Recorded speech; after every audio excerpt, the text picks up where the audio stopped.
Olá! No episódio anterior, você pôde acompanhar aqui no YouTube, nas plataformas de áudio do CRM Santa Catarina, conversamos pela primeira vez sobre diabetes, essa doença perigosa, silenciosa e que tanto afeta os brasileiros.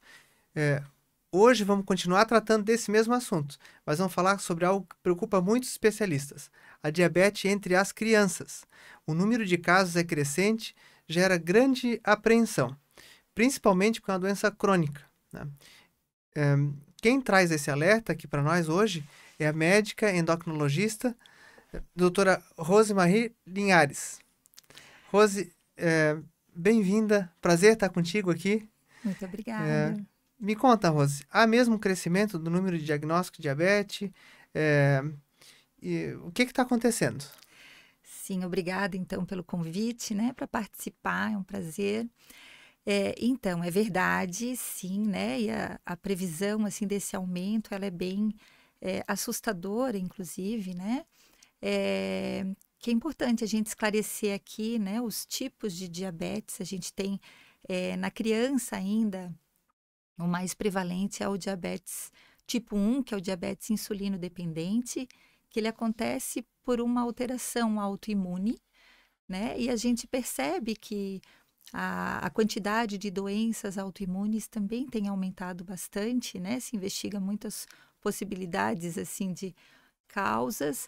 E hoje em dia a gente fala muito no diabetes tipo 2, né? Que desde a infância o indivíduo já adquire hábitos que geram uma propensão. Aliás, nem só desde a infância, acho que a gente pode discutir aqui, já antes do período intraútero, né, toda a saúde alimentar e a saúde da mãe, né, vai influenciar em uma programação metabólica dessa criança, né, e todo o desenvolvimento intraútero e depois aquele período neonatal, lactente, né, infância, vai influenciar bastante no desenvolvimento, assim, de possibilidade de desenvolvimento da doença do diabetes tipo 2, né? Da resistência insulínica e do diabetes tipo 2. Então, fala melhor para nós essa divisão, né? A doutora Yara, na vez passada, já disse, mas isso em crianças particularmente, que é quando eu acho que é mais comumente feito o diagnóstico, né, do diabetes tipo 1. Então, essa diferença que tem do diabetes tipo 1 e do tipo 2, e como que se pode perceber que uma criança está manifestando sintoma de diabetes tipo 1 e o que fazer? Isso, então o diabetes tipo 1, ele acontece geralmente de uma forma muito abrupta, né? Onde a criança, ela, em poucas semanas, né? Ela evidencia, às vezes até em poucos dias, ela evidencia essa falta de produção de insulina, né? Uma insulinopenia importante. E com isso ela vai manifestar esses sintomas do diabetes, que são clássicos e que às vezes a família demora até bastante para perceber, né? O primeiro sintoma que chama atenção é a sede, né? Principalmente se essa criança já tiver uma independência, né? Já for ao banheiro sozinha, a mãe e o pai dificilmente vão perceber, assim, uma quantidade aumentada dessa diurese, da frequência urinária, né? Mas são crianças que elas então aumentam as idas ao banheiro, aumentam essa diurese, a urina. Em geral, são crianças que, dependendo da idade, até controlavam o seu esfíncter, né? Já pediam para ir ao banheiro, mas elas acabam tendo uma incontinência, uma perda de urina durante a madrugada, ou acordam muitas vezes para ir ao banheiro. E em seguida, além dessa sede aumentada e dessa frequência urinária aumentada, dessa poliúria, existe um emagrecimento, porque acaba aquela fonte, né? Como a gente não tem insulina, acaba a fonte de aproveitamento de energia, e o organismo vai buscar essa energia, né, a todo custo, com queima de gordura, de musculatura, e essa criança, então, ela passa a apresentar um emagrecimento, no início uma fome aumentada, tentando compensar, mas com o passar dos dias, semanas, um cansaço, um mal-estar, né, uma astenia importante. Então, a criança fica muito debilitada e os pais, assim, percebem uma doença nessa Essa criança. criança fica doente. O pai percebe que ela está Doente, a doente doença, exato. e então essa é a diabetes tipo 1, que então é uma doença autoimune, né? É Quer uma dizer, doença, na grande maioria das vezes, autoimune. Nós temos outros tipos de diabetes por defeitos, né, da célula beta pancreática, mas que são muito menos prevalentes e às vezes até de início um pouco mais tardio, onde o diagnóstico até ele se imbrica um pouquinho, fica às vezes mais difícil definir, né, mas a grande prevalência do diabetes tipo 1 é autoimune mas essa mesmo. não foi, então, certamente nada que o pai fez ou deixou de fazer ou alguma... Então, né, Eduardo, a gente assim até se preocupa bastante, os pais chegam às vezes com muita culpa, né? Ai, doutora, eu deixei comer muito doce, né? Será que foi isso que aconteceu? Mas não, na verdade está muito mais ligado, né, desencadeado ou por um processo prévio viral, né, ou por um estresse físico ou emocional, assim, que precede um pouco esse quadro de abertura do diagnóstico do diabetes. Então, se a gente fizer uma história, a gente vai encontrar algum motivo, assim, ou às vezes viagem, às vezes tem motivos que nem foram, assim, ruins, né, da rotina da criança, mas que desencadearam alguma ansiedade que pode estar envolvido nesse processo, né? A gente teve recentemente com a pandemia, né, o processo da infecção por Covid, da clausura dessas crianças, né, do estresse emocional. A gente realmente assim percebeu um aumento dessa atividade autoimune, percebeu um aumento de número de casos de diabetes. Então aumentou também tipo 1, embora... Tipo 1 tem aumentado Interessante. também, exato. E o tipo 2 aumentou muito, então, né? E o Então, tipo 2 é algo que a gente deve fazer alguma coisa a respeito. muitas coisas a respeito, né? Então, o diabetes tipo 2, ele está diretamente ligado com os hábitos, né? Então, atualmente a gente sabe que toda a programação de uma criança, né? O planejamento de uma criança, ele vai influenciar bastante em todo o metabolismo, né? Em toda a saúde metabólica. Então, toda a questão de alimentação da mãe, né, durante a gestação, já vai deixar essa memória, né, esse programming que a gente chama, né, principalmente desde a gestação até os 2 anos de vida dessa criança, né, que é o que a gente chama da importância desses 1000 dias, né, de cuidados. A partir desse momento onde a criança assim assume o próprio, né, a independência para se alimentar, aí vem mais desafios na família, né? Eu acho que a qualidade da alimentação oferecida em casa, nas escolas, né?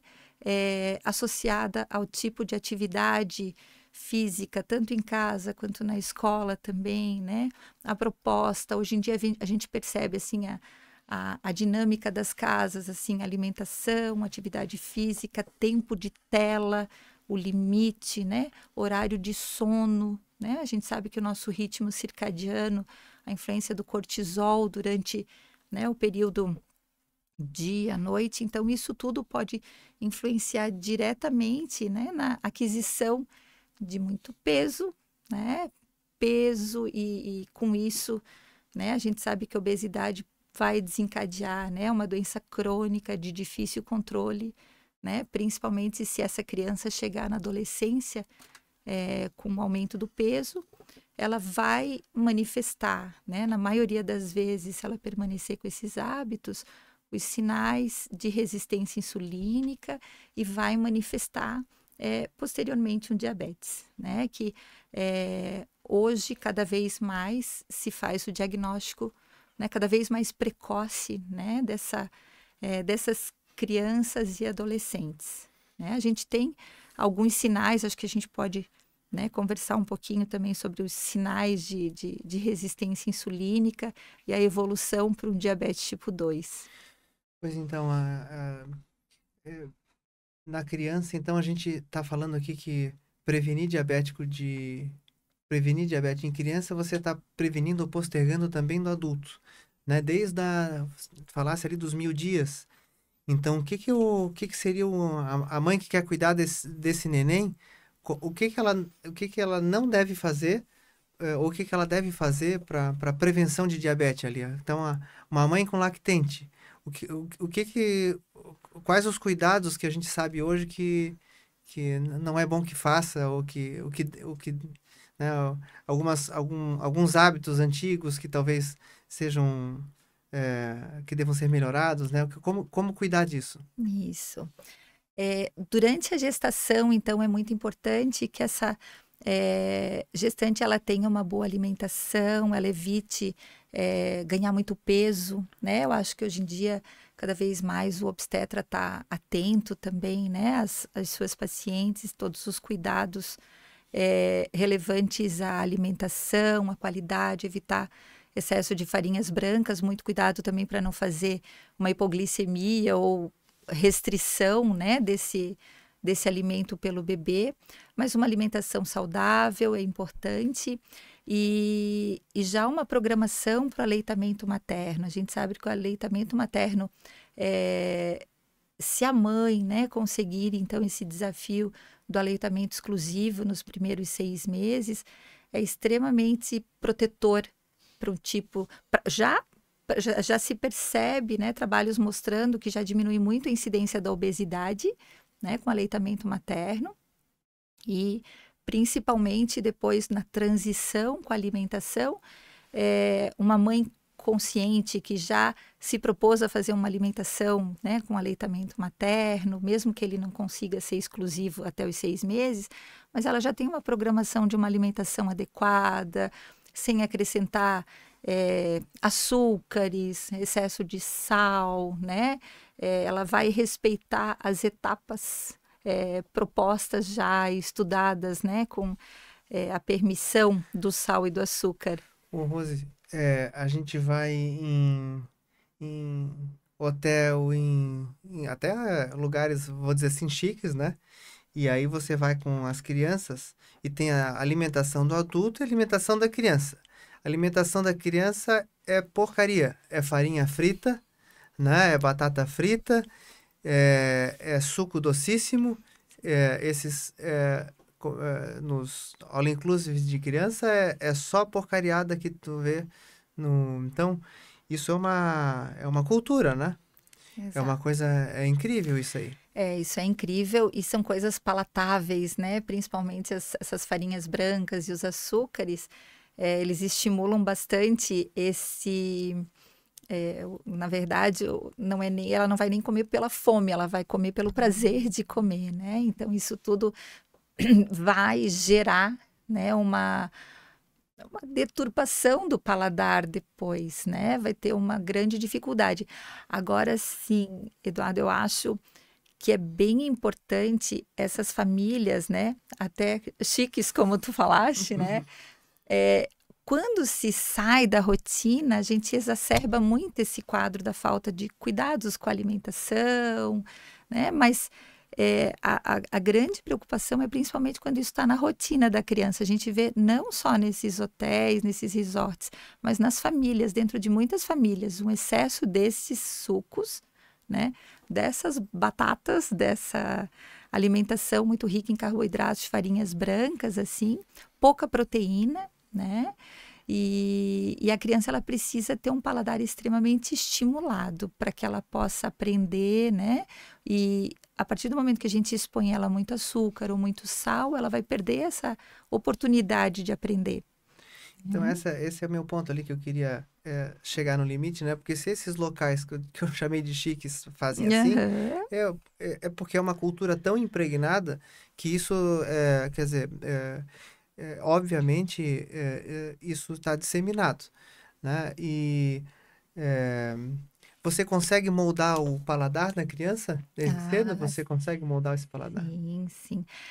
Na verdade, a gente tem, só assim, para complementar, né, esses lugares, esse tipo de alimentação, inclusive, é uma alimentação mais barata. né? Então, assim, todo mundo tem muito acesso a essa alimentação.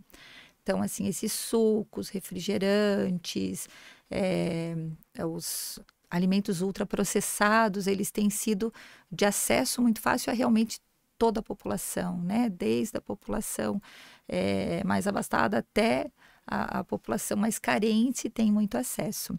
E a gente consegue sim, né, moldar esse tipo de alimentação, evitando uma exposição muito grande aos açúcares. Quando a gente expõe essas crianças ao excesso de açúcar, o que que acontece? O organismo, de uma forma muito inteligente, libera muita quantidade de insulina, tentando baixar esse açúcar. Com o tempo, a gente vai tendo apetite maior, até causado por essa liberação de insulina, né? E com o tempo a gente vai comendo mais, liberando mais insulina e o pâncreas vai lá trabalhando bastante e dependendo assim da herança familiar e desse perfil metabólico, a gente vai tendo uma dificuldade depois desse pâncreas liberar uma insulina e dessa insulina ter uma ação sobre esse açúcar, né? Aí a gente já vem desenvolvendo a resistência insulínica. Nesse momento, é muito difícil você propor para a criança uma mudança da alimentação, porque ela está literalmente viciada, né, nos açúcares, nos carboidratos. E o que a gente percebe é que essas famílias, elas têm esse relato de um cardápio muito semelhante, né? E inclusive, a gente percebe muitas famílias também que comem fora, não conseguem ter uma rotina tão em casa, alimentos caseiros, selecionados, né? Então, com isso fica cada vez mais difícil a gente apresentar esse tipo de alimento com mais fibras, as texturas diferentes, né? Dá muito mais trabalho também para as famílias terem legumes, verduras, frutas frescas, né? Então, assim, esse trabalho educativo, ele precisa ser no dia a dia, na rotina da criança. Depois, se ela tiver, né, uma viagem, uma programação, né, tiver que sair dessa rotina, né, a volta para essa rotina não vai ser tão difícil. Agora, se ela nunca teve essa rotina, que é o que a gente percebe hoje muito, né, nas famílias, fica muito mais complicado a gente tentar evitar uma doença dessa dimensão, né? Em se tratando de diagnóstico, existe uma rotina de ida no pediatra pensando em diabetes? Ou é assim, a criança que fica doente, né? E que aí pode ser um diabetes tipo 1 tal, que aí fica mais evidente, a criança está doente. Ou é a criança obesa, que tem que se preocupar com isso e aí vai se fazer exame de diabetes? Ou é um exame que deve ser feito de forma rotineira? Na verdade, existe a criança que acompanha com o seu pediatra, né? Aquela criança que vem ganhando muito peso ou que é de uma família já com diabetes, é uma família, ou com obesos, né? E tem famílias que existe o diabetes numa incidência mais aumentada e mesmo sem uma obesidade tão importante, então essas famílias já têm que participar de uma prevenção. Já existe uma conversa muito esclarecedora, né? O pediatra, ele tem, o médico de família, ele tem que ser extremamente cuidadoso e falar sobre quais os tipos de rotina que ela deve, né, estabelecer, né? Como a gente falou, ela precisa, a gente, né, falou pouco, atividade física é muito importante nessa rotina, dormir cedo, né? E não existe, assim, uma necessidade hoje em dia de se fazer um rastreamento em todas as crianças, né? Mas a partir do momento que ele começa um ganho de peso, você já sabe que ele é uma criança de risco para desenvolver uma obesidade, né? Você já intercepta esse momento de um grande ganho de peso para ver o que está acontecendo, né? Houve alguma mudança da rotina, mudou de casa para apartamento, perdeu algum ente querido, algum animalzinho de estimação, né? alguma coisa causando, né, alteração do comportamento, qual é a atividade física disponível, às vezes a própria disponibilidade da família para levar, para buscar os lugares, né, tudo isso acaba sendo mais difícil, então a gente tem que, o pediatra, ele é que vai observar esse núcleo, né, e definir os problemas. E a glicemia, né, ela não está assim solicitada para um diabetes já na rotina, mas acaba sendo muito importante nessas crianças que vêm ganhando peso, né? A gente tem alguns outros marcadores, principalmente crianças que têm o quadro do diabetes tipo 1. Se você pegar uma criança, hoje em dia é muito difícil, não vou dizer assim que seja raro, mas é mais difícil uma criança internar numa cetoacidose diabética, né? Diferente do que era há 10, 15 anos, assim. Porque hoje os pediatras, eles estão mais esclarecidos, as famílias mais esclarecidas, para já pedirem uma glicemia caso haja um emagrecimento, uma perda de peso com uma poliúria, né? Cansaço importante. Eu acho que hoje está muito mais divulgado entre as famílias, elas às vezes já chegam pedindo, né? E fazem a glicemia, já vem alterada, e elas, antes de precisar internar num quadro mais grave, elas fazem o diagnóstico mesmo de diabetes, vem com aquela glicemia de 200, de 300 já no teu consultório, com todo o quadro, 1, 2 semanas observado, né? Antigamente era muito mais frequente vir no estado de gravidade, uma cetoacidose diabética mais grave, importante. Hoje ainda acontece, mas é menor a frequência, né, nos hospitais, assim. Perfeito. Rose, uma mensagem final aí para os nossos ouvintes, para os pais, para as crianças. Isso. Eu fico muito feliz de falar, né, sobre hábitos, sobre diabetes. Ontem eu atendi uma criança que tem diabetes tipo 1 há muitos anos já, e me deu uma satisfação muito grande, porque a gente tem, assim, uma monitorização do tempo da glicose no alvo, e ela realmente, assim, acima de 90% do período de vida dela, da rotina, ela está com essa glicemia acima do alvo. Então, tanto para as crianças com diabetes tipo 1 ou tipo 2, a importância da rotina, né, da boa alimentação, de uma boa qualidade de alimentação, esporte, tanto para quem tem o diabetes tipo 1, insulino dependente, mesmo fazendo a sua dosagem de insulina, vai ser importante a atividade física também. Crianças que têm essa regularidade de evitar tanto tempo assim de tela, dormir, o horário do sono, né, programado também. A minha mensagem vai ser assim, uma rotina adequada para as crianças vai ser muito preventivo desse tipo de problemas. E mesmo que eles existam, o tratamento, né, vai consistir nessa mudança de hábitos. Eu acho que é isso que a gente tem que buscar. Rose, muito obrigado. Foi excelente a conversa contigo.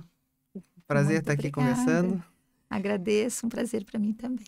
Então, essa foi a doutora Rosemarie, endocrinologista pediátrica. Eu tinha faltado, no início eu não disse corretamente, que eu falei só endocrinologista pediátrica. Pediátrica. Tá? E então esse foi mais um episódio de Sua Saúde, podcast criado pelo Conselho Regional de Medicina de Santa Catarina para disseminar informação de qualidade sobre saúde. Aqui que nós tivemos hoje falando sobre prevenção de diabetes, falamos sobre tempo de tela, tivemos já episódios sobre isso, doutora Tatiane, sobre exercício físico, o doutor Funchal falou muito aqui sobre isso, né? Tivemos, então, os assuntos aqui estão interligados, né? Importância do sono, o doutor Pablo Moniz falou sobre a importância do sono, então vai lá, temos todos esses episódios aí disponíveis para vocês acessarem e que continuem nos acompanhando no canal do YouTube do SCC do SBT. Até a próxima, esteja atento aos cuidados necessários para proteger a criançada.